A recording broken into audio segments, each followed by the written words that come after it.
नमस्कार दोस्तों, मैं हूं नवीन पाटीदार और आप देख रहे हैं वॉइस एमपी। अफीम किसान की बात हो या फिर किसी भी अन्य उपज के किसान की बात हो, तो लगातार वॉइस एमपी टीम हर एक अपडेट आपको दिखाते आई है। वहीं अगर बात की जाए तो इस वक्त एक बड़ी जानकारी निकल के आ रही है कि विधानसभा चुनाव से पहले मालवा में एक बड़ा अफीम किसानों का सम्मेलन हो सकता है, जिसमें यूपी सहित तमाम जो अफीम उत्पादक राज्य है वहाँ के जनप्रतिनिधि यहाँ आ सकते हैं, जो अफीम किसानों के मुद्दों को उठाते हैं। ऐसे में बात की जाए तो किस तरह की जानकारी निकल के आ रही है, इस पर बात करने के लिए हमारे साथ मौजूद है वरिष्ठ पत्रकार मुस्तफा जी। और किस तरीके से ये अपडेट है मुस्तफा जी, किस तरह की अपडेट निकल के आ रही है? देखिए, इस पूरे अपडेट पे बात करेंगे और जो तमाम लोग इस समय वॉइस एमपी से जुड़े हैं उनसे अनुरोध है कि इस खबर में आखिरी तक बने रहे। हम किसानों की हर मुश्किल पे बात करेंगे। और एक और खास बात है कि यदि आपको लगता है कि हम जन सरोकार की पत्रकारिता करते हैं तो हमारे वीडियोस को ज़्यादा से ज़्यादा शेयर करें। हमारे YouTube channel voice of MP को ज़रूर सब्सक्राइब करें और गूगल प्ले स्टोर से हमारे news application voice of MP को डाउनलोड करें ताकि हर ब्रेकिंग सबसे पहले आपको मिल सके। जैसा कि अभी नवीन ने कहा कि हमने एक खबर भी दिखाई थी कि इस विकास यात्रा के दौरान लगातार जो गांव है वहां पर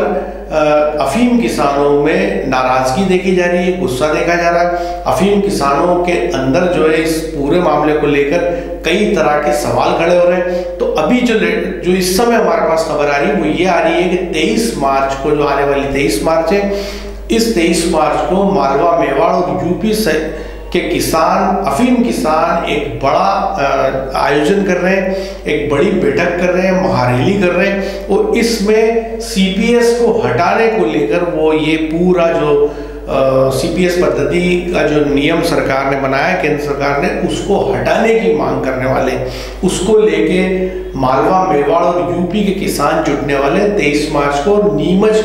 को स्थान नियत किया गया है, नीमच में ये रैली होगी, यह आयोजन होगा और यहाँ किसान आकर प्रदर्शन करेंगे और सीपीएस को हटाने सहित इत्यादि तक के जो कटे पट्टे हैं उनको लेके बात होगी, टर्की के पोस्तदार आयात को लेके बात होगी, साथ ही अफीम का जो मूल्य है, जो सरकारी खरीद का मूल्य, उस पर बात होगी और डोडे चूरे के को लेकर भी बात होगी, जिसको लेकर अभी असमंजस की स्थिति मध्य प्रदेश में है कि किसान डोडे चूरे का क्या करें, उसको जलाएं या सरकार को सौंपे। उस पूरे मामले को लेकर भी किसान बात करने वाले। नवीन, मुस्तफा जी, क्या माने हैं, विधानसभा चुनाव भी सर पर है, दूसरी तरफ बात की जाए तो किसानों का एक बड़ा सम्मेलन होना कहीं एक कितना बड़ा संकेत दे रहा है कि इस बार भारतीय जनता पार्टी के लिए एक बड़ी मुसीबत चुनाव में हो सकती है। देखिए नवीन, इसमें कोई शक नहीं है कि जो अफीम किसान है, सरकार और सरकार से जुड़े लोग सीपीएस पद्धति के पक्ष में चाहे जो दलीलें थे, लेकिन जमीन पे ग्राउंड जीरो पे जो स्थिति वो ये है कि जो सीपीएस का जो सरकार ने नियम लाई है उससे किसान पूरी तरह नाखुश है। किसान सीपीएस की खेती नहीं करना चाहता है। किसान का साफ तौर पे कहना है कि सीपीएस की खेती के दौरान ना तो उनको सही पोस्ता दाना मिलता है और ना ही वो डोडे चूरे का कोई उसको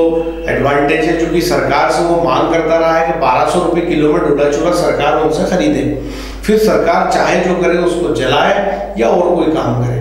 तो सीपीएस में पूरा डोडा देना होता है उसको। तो ये सीपीएस को लेके लगातार मामला जो है वो गर्माता जा रहा है। सीपीएस के पक्ष में सरकार की अपनी दलीलें हैं। सरकार एक तरफ जहाँ सीपीएस को लेके कहना है कि इससे ओपियम कल्टीवेशन के अंदर जो लीकेजिंग है, जो काले कारोबार में जो अफीम का लीकेज होता है वो इससे नहीं होता, क्योंकि पूरा डोडा जो है वो सरकार ले लेती है, तो अफीम का प्रश्न नहीं उठता कि अफीम निकाली जाए। वहीं जो सीपीएस के पक्ष में कहने वाले उनका ये कहना है कि जैसे अगर लीकेज होना होगा, जैसे अफीम लीकेज होती थी यदि किसान उसमें, तो जाहिर सी बात है कि डोडा भी अफीम से भरा हुआ होता है। ये अलग बात है कि एजेंसी का काम है कि वो उसको पकड़े, क्योंकि आपके पास कई एजेंसियां हैं, नारकोटिक्स कंट्रोल ब्यूरो है, केंद्रीय नारकोटिक्स ब्यूरो है, पुलिस है, स्टेट का नारकोटिक्स सेल है। तो जो किसान अफीम की तस्करी करेगा या उसको बेचेगा उसको पकड़ने के लिए एजेंसियां हैं, तो आप एजेंसी से पकड़वाइए। हमें इस सीपीएस में भारी नुकसान हो रहा है, ऐसा किसान का कहना, और उसी को लेके किसान ये आयोजन कर रहे हैं। और चूंकि मालवा, मेवाड़ में जो किसान है, दोनों ही राज्यों में विधानसभा के चुनाव होने हैं और विधानसभा के चुनाव के पहले अब किसानों ने अपना दबाव बनाना शुरू कर दिया है, क्योंकि केंद्र में भारतीय जनता पार्टी की सरकार है और 23 में जहाँ स्टेट के चुनाव है, 24 में आम चुनाव है, तो दोनों ही स्थितियों को लेकर किसान इसको समझ रहे हैं और किसान सरकार पे दबाव बनाने की तैयारी कर रहे हैं। और लगातार हम सोशल मीडिया पे देख रहे हैं कि किसान उभर रहे हैं, किसान काफ़ी अपने ग्रीवेंसेस बता रहे हैं, किसान अफीम के मूल्य को लेके भारी नाराज है और टर्की के पोस्ता आयात को लेके नाराज है और लगातार लिख रहे हैं। और बहुत ही कड़वी बातें किसान जो है भारतीय जनता पार्टी और केंद्र सरकार के लिए लिख रहे हैं। किसानों का साफ तौर पे कहना है कि ये हमारा एक जो अफीम की जो खेती है, जो लुनी चिरनी पद्धति से होती है, ये एक तरह से उनका स्टेटस सिंबल है, जो वो रिवायती तौर पर जो करते रहे हैं। जिस तरह से माँ कालिका की पूजा होती है और जो पहली जो अफीम का चीरा लगा के जो अफीम निकाली जाती है, उसमें कुछ छटांग अफीम वो कालिका माता को भी चढ़ाते हैं, तो वो एक उनका एक उसके प्रति एक धार्मिक और एक सांस्कृतिक अटैचमेंट है और एक उत्सव की तरह इस काम को किया जाता है मालवा मेवाड़ के अंदर। तो उनका ये कहना है कि जो रिवायती तौर पर जो चीज़ें चल रही थी उसमें जिस तरह का बदलाव लाया गया है। दूसरी खास बात है कि अफीम किसान ये भी कहते हैं कि सरकार को इसका निजीकरण करना था, प्राइवेटाइजेशन करना था, इसलिए सरकार सीपीएस का नियम लाई और उसी के लिए वो ये तर्क देते हैं कि जिस आपने सीपीएस लागू करते ही 500 टन अफीम की प्रोसेसिंग का जो ठेका है वो आपने बजाज हेल्थ केयर को दे दिया। तो जबकि बात ये किसानों की तरफ से मांग ये थी कि जो नीमच और गाजीपुर की अफीम फैक्ट्री है, इसकी उत्पादन क्षमता बढ़ाई जाए, इसका स्टाफ बढ़ाया जाए, इसमें मशीनें बढ़ाई जाए और सरकार जो है वो उस अफीम की प्रोसेसिंग करके अफीम के बाई प्रोडक्ट बढ़ाए। जिसकी जगह किसान अफीम की प्रोसेसिंग का काम आपने प्राइवेट कंपनी को दे दिया।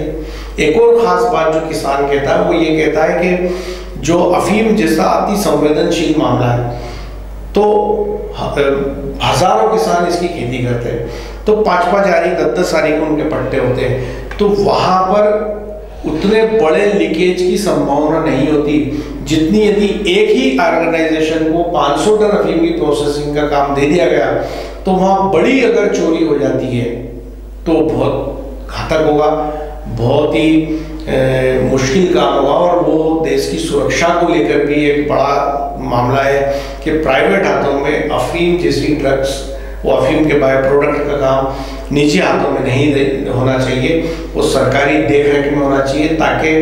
इस बात को सुनिश्चित किया जा सके कि यहाँ से इसकी चोरी नहीं होगी या गलत हाथों में ये ड्रग नहीं जाएगा। तो किसानों के जो अपने तर्क है वो अपनी जगह जायज़ है, जो सरकार और सरकार से जुड़े लोग जो बात कहते हैं वो अपनी जगह। तो कुल मिलाकर के 23 मार्च को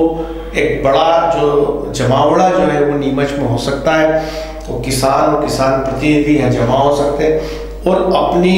मांगों को लेके वो बड़ा प्रदर्शन कर सकते हैं। जी नहीं तो देखा सुना आपने किस तरीके से बड़ी अपडेट निकल के सामने आ रही थी। विधानसभा चुनाव से पहले किसानों का एक बड़ा जमावड़ा यूपी, राजस्थान और मध्य प्रदेश के किसानों का, अफीम किसानों का जमावड़ा नीमच में देखने को मिल सकता है। यहाँ पर एक बड़ी बैठक किसानों की हो सकती है, जिस तरीके से सीपीएस पद्धति को लेकर और तमाम जो किसानों के मुख्य मांगे है उसे लेकर यहाँ पर जो अपनी बात रखेंगे और एक सरकार को घेरने का प्रयास करेंगे। ये था अब तक का अपडेट। इस तरह के अपडेट के लिए हमारे साथ जय हिंद जय भारत।